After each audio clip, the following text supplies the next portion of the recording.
When Marc Marquez made the move to Ducati for the 2024 season, a lot of people had doubts. They wondered if age, past injuries, and the challenge of adjusting to a new bike would hold him back. After years of struggling at Honda, could the six-time MotoGP champ really find his form again? Could he handle the GP25 better than Ducati's star rider Francesco Bagnaia? And maybe the biggest question, was it even possible for him to rewrite his legacy? Now, 11 rounds into the 2025 MotoGP season, those questions aren't just answered, they've been completely shut down.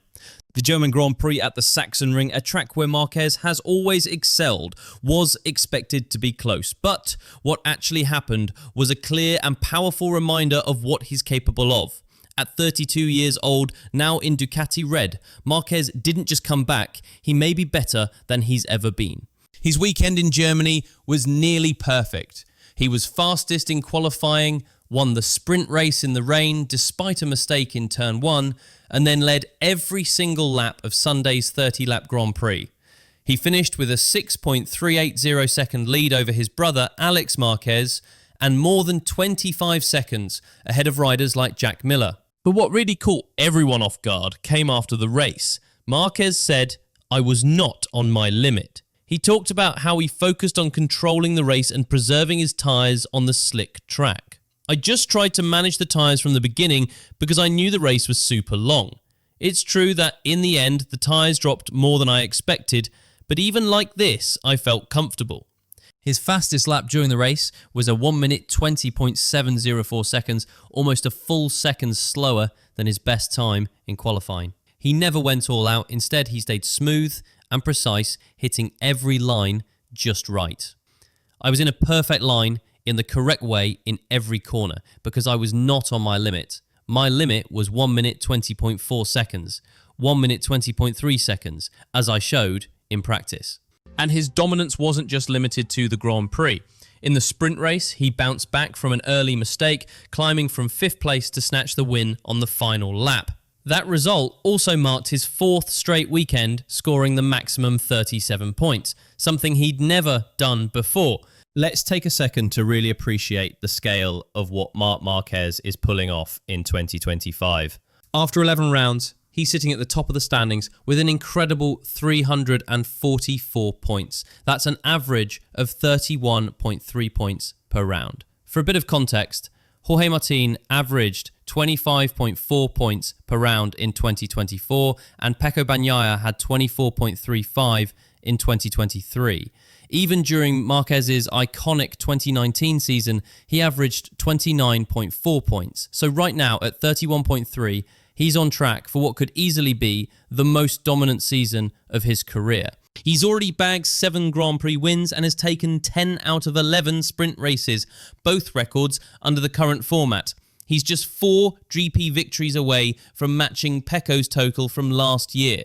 Back in 2019, Marquez racked up a record 420 points. If he keeps this pace, he's projected to end the 2025 season with close to 700 points, nearly 300 more than the current all-time record. That's not just impressive, it's mind-blowing.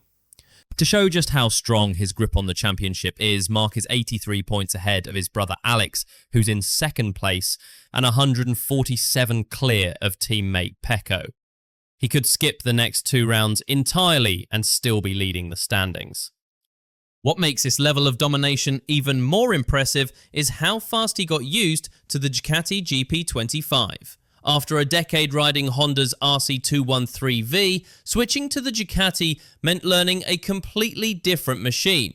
The GP25 has more power, different electronics, and it behaves differently in braking and acceleration.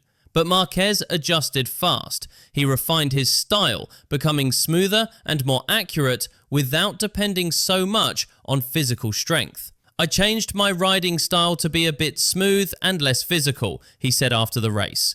"The way to ride the Ducati is a big difference compared to the Honda, but also the fact I had the injury in my arm, and all these things I had to adapt." It's not just about how fast he goes, it's how smart he races. In Germany, he skipped a soft tyre time attack on Friday so he could focus on getting the electronics dialed in and running race simulations on the medium rear. I prefer to prepare for the race, he said. I was riding with that medium rear tyre to prepare, especially the electronics of the maps, because they are crucial at this racetrack. That strategy paid off big time. While riders like Fabio Di Giannantonio and Marco Bezzecchi were lighting up the timing charts early on, Marquez just kept building up pace. By lap 6 of Sunday's race, he had already pulled out a gap of over a second, and when Di Giannantonio went down, Marquez was more than 3 seconds ahead and still wasn't pushing flat out.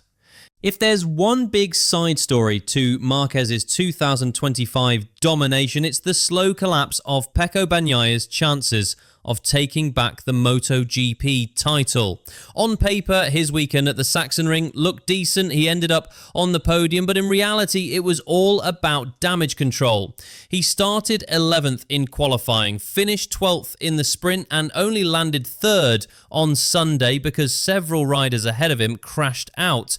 Now he's 147 points behind Marquez, and the road back isn't looking promising. Pecco hasn't beaten Marquez in a straight-up dry race all season. The only times he's finished ahead were in Austin and Jerez, and that was only because Marquez crashed in both. People inside the team say Pecco is a couple of steps behind. Gavin Emmett, reporting from inside Pecco's garage, said he's definitely looking more settled than at the beginning of the year, but still, he just can't match Marquez. And even if he gets back to his best, he's still got to deal with trying to beat Marc on this version of the Ducati. Now there's even talk that Pecco might think about leaving Ducati, possibly heading to Yamaha to get out from under Marquez's shadow. It would be a bold move, but not unprecedented. Other former teammates of Marquez have had to make similar decisions in the past. There's also a psychological side to what Marquez is doing this year. As Matt Oxley put it, he's fighting a different kind of battle in 2025, not with fear of crashing, but with the temptation to push harder than he needs to. It's about knowing when to hold back. Oxley wrote, "He's kind of fighting his demons, isn't he?" And that feels spot on. At Sachsenring, he went against Ducati boss Gigi Dall'Igna's warning to be careful at turn 11. Marquez didn't ease off, he went full attack, took pole, won both races, and once again showed that he trusts his gut more than anything else. Even Ducati team manager David Tardozzi admitted that Marquez's biggest weakness is wanting more all the time. He puts in an extreme amount of work with his engineer, but that's also what makes him so intimidating. So here's the big question. Is this Marquez's best MotoGP season ever? If he stays fit, the numbers will say yes. But beyond the stats, there's more to the story.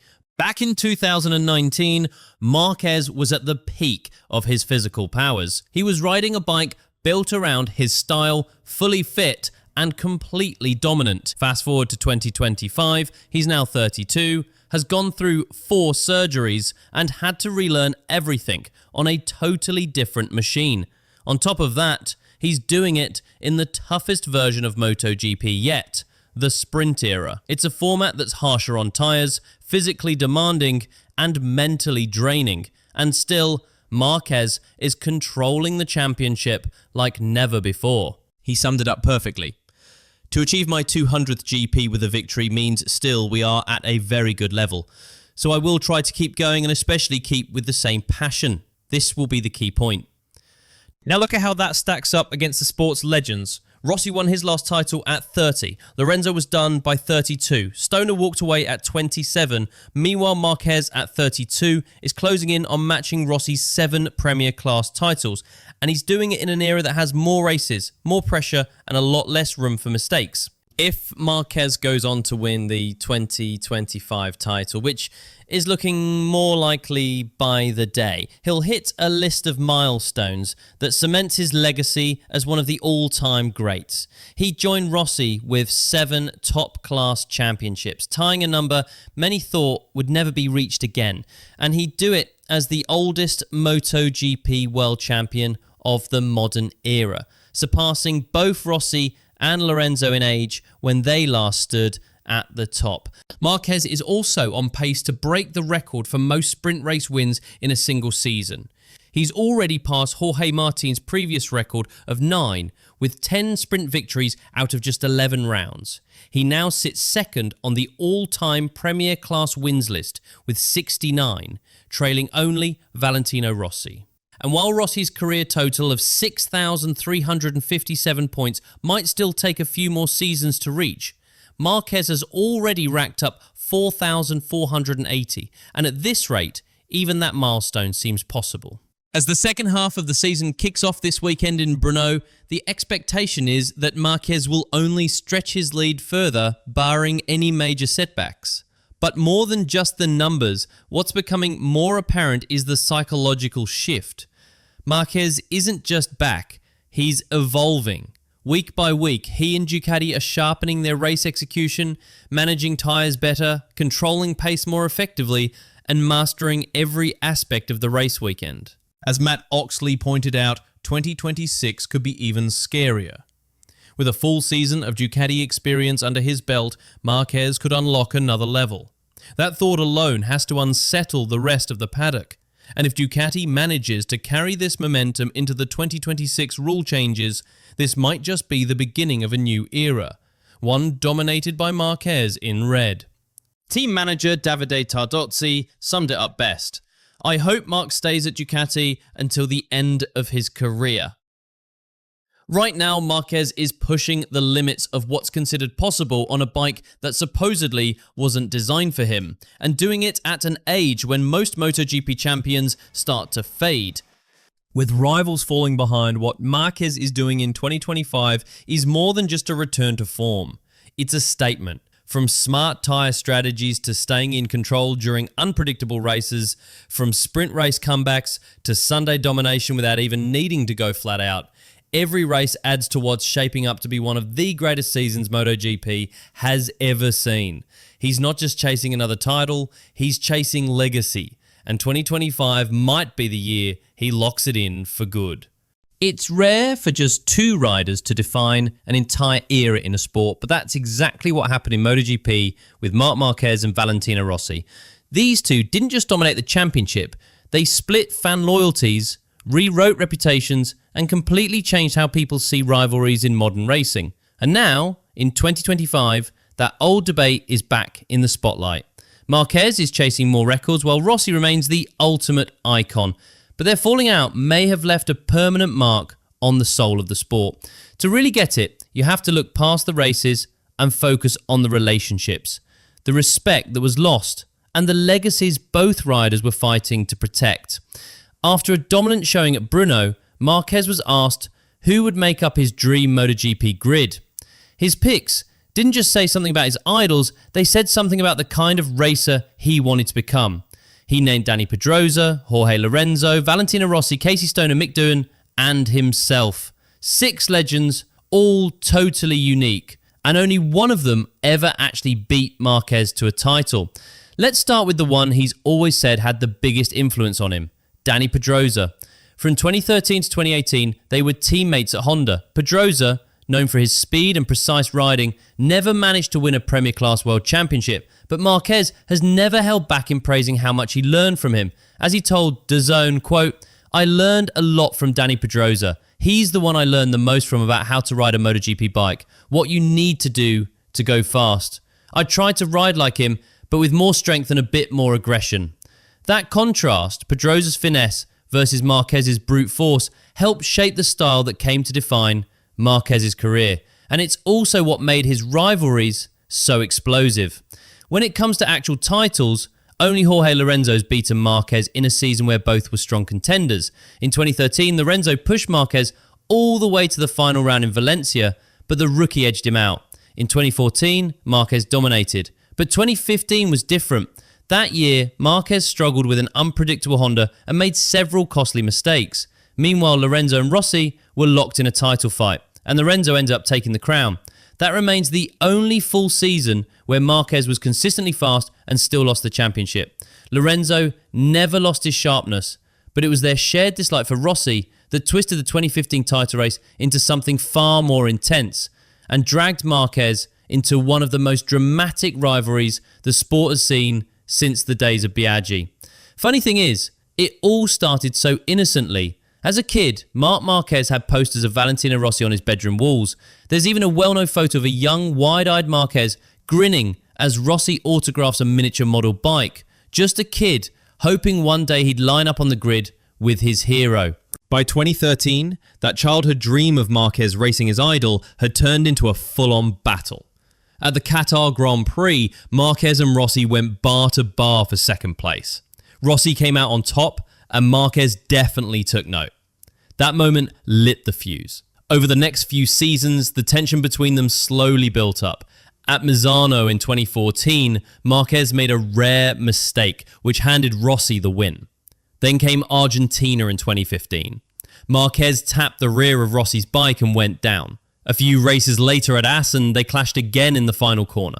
Rossi ended up riding through the gravel, but still crossed the line first. These moments weren't just random incidents. They were signs of what was coming. It all led to the infamous showdown at Sepang. Rossi was chasing his 10th world title, a historic milestone. Marquez, however, wasn't in the title picture.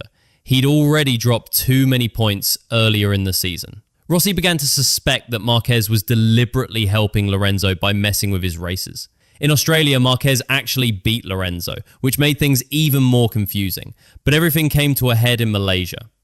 During a heated early battle in Sepang, Rossi and Marquez went side by side into turn 14. Rossi ran wide, they made contact, and Marquez went down.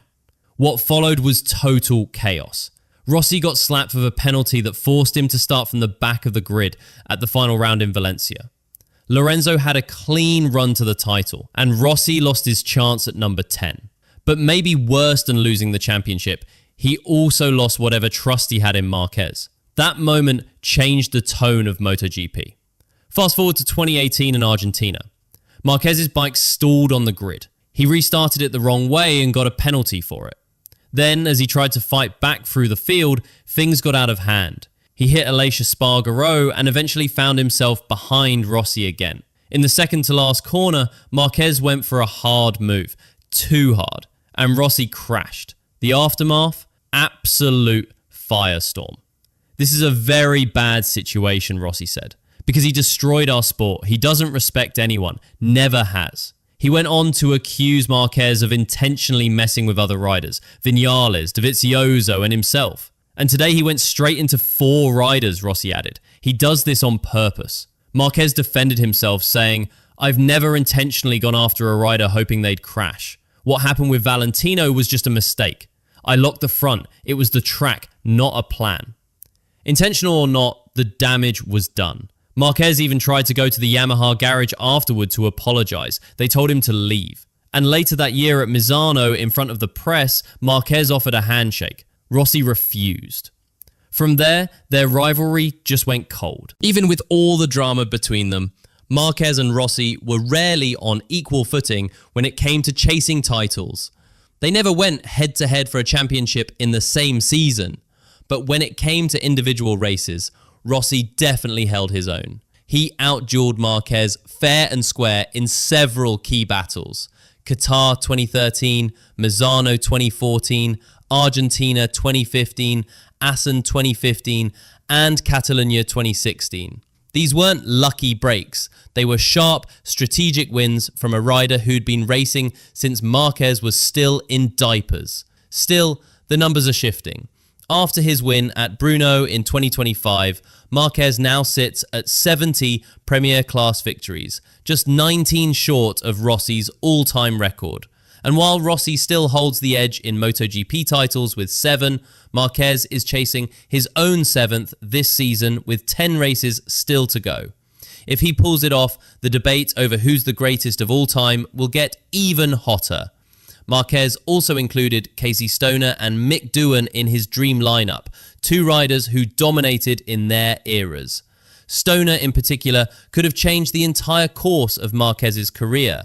Back in 2013, Honda actually thought about keeping Stoner and pairing Marquez with him.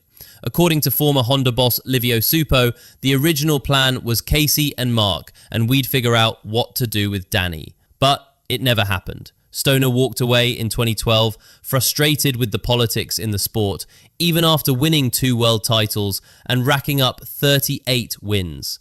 A Marquez-Stoner rivalry in the same team garage, easily one of MotoGP's biggest what-ifs.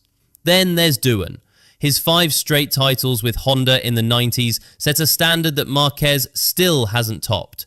Injuries eventually ended both of their dominant runs, but in different ways, and even after stepping away from racing, both continued to influence the sport, either directly or through their legacy. What really sets the Marquez-Rossi feud apart from every other MotoGP rivalry is how deeply it cut into the culture of the sport. It wasn't just about battles on track or points on the board. It came down to clashing philosophies. Old school racing values versus the new guard's aggressive style. Personality versus precision. Loyalty versus pure drive. Marquez started out idolizing Rossi, but once their ambitions clashed, something had to break. What broke was the innocence MotoGP once had. Since that infamous fallout in 2015, the divide among fans has never really healed. Even now, in 2025, crowds still boo when Marquez takes the win. Every milestone Marquez hits still feels like it happens under Rossi's shadow. MotoGP gained one of its fiercest rivalries through them, but somewhere along the way it lost the lightheartedness that used to define the sport. Now, with 12 races done and Marquez back on top riding the Ducati, it feels like history is coming full circle. If he takes this year's title, and at this point it's looking more and more likely, he'll match Rossi's record of 7 Premier Class championships. By the end of the season, his win tally could realistically reach 75. But here's the bigger question. Does surpassing Rossi's stats mean Marquez has surpassed his legacy? Even Marquez seems unsure about that. In every interview, he still talks about Rossi with respect, calling him one of the greatest. He never claims to be the best himself. Still, the numbers are stacking up in his favor. The truth is, Marquez and Rossi weren't supposed to end up as rivals. Their story had the makings of something poetic. Young fan rises up, challenges his hero, and the torch gets passed. But racing doesn't always follow the fairy tale. Instead of building each other up, their rivalry tore through friendships, split the fan base, and completely changed what it means to chase greatness. Even though Rossi's no longer on the grid, the impact of their clashes still lingers over everything Marquez does. Some rivalries end when the race is over, but theirs, it changed the game entirely.